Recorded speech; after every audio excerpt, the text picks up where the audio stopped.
Ladies and gentlemen, my name is SuddenlyNinja and you are watching a new episode of Indie Beginning. This episode is a grim one. We're taking a look at a game called This War of Mine by Polish development team 11-Bit Studios, which has been causing quite the commotion in development land as of late, partly because of its theme, but also because of the willingness of the developer to portray war as it really is. No flashing guns, no respawn points, no enemy indicators, just the sheer and utter destruction and hopelessness and devastation that a war brings with it. So sit back and get ready for a fun episode as we delve into the world of This War of Mine. Before we start, I have to give the obligatory early access warning, and this game is an extreme example of an early access game. It's only been a couple of weeks since the press release went out. There's no public alpha version available yet, so you can imagine that at this stage of development, a lot of what you're about to see is subject to change. A lot of features haven't been implemented yet. There is a truckload of bugs in this version. Basically, anything can happen. Just keep that in mind while you're watching this. This War of Mine places you in the middle of a fictional war in a country not unlike those who are in the middle of a conflict right now or have been in the past couple of years, and it does so with an unexpected twist, because in most games featuring a war you play the part of the army. Whether you are a single soldier or a whole team of soldiers running around, you are basically always the aggressor. And this War of Mine changes things up and has you control a group of surviving civilians trapped in a war zone that was once their hometown with nothing to do but survive. Now, in a real war, you don't survive by grabbing a gun, running out into the street and shooting at everything that moves. You survive by finding and building a good shelter, managing food and resources, keeping everyone's spirits up, and producing goods to trade against things you are not capable of producing.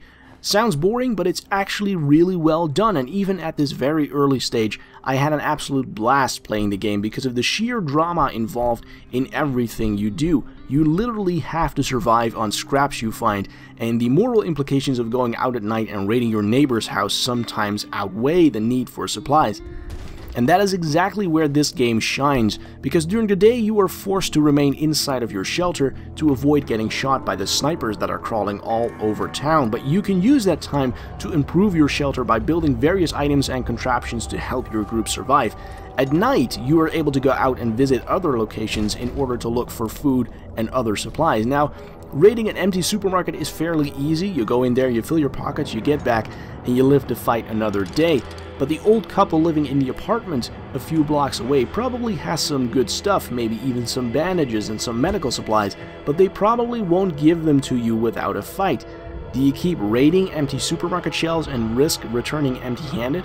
Or do you pay the old couple a visit and relieve them of their possessions, possibly breaking up your group because of moral objections?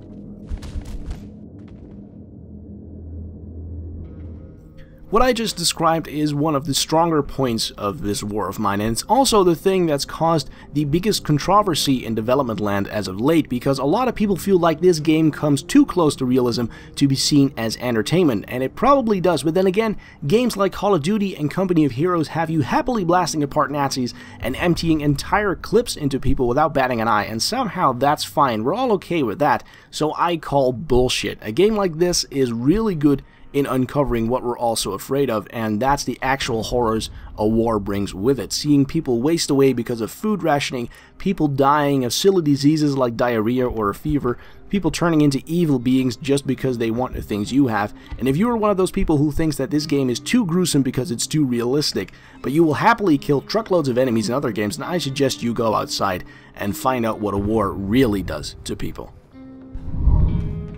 This War of Mine is not released in any form yet, except for the press copy I've been playing, but it does have a Steam page you can follow in case you want to keep up to date with its development. The link to that is in the description below. That is all for this episode. Be sure to catch the second episode of the week next Friday, or subscribe to the channel to be notified when it goes live. If you like this episode, make sure to share it with your friends on the Facebook or the Twitter, or just leave me a nice comment below this video. I will do my very best to respond to every single one of them. My name is SuddenlyNinja. Thank you very much for watching, and I hope to see you in the next episode. Bye bye.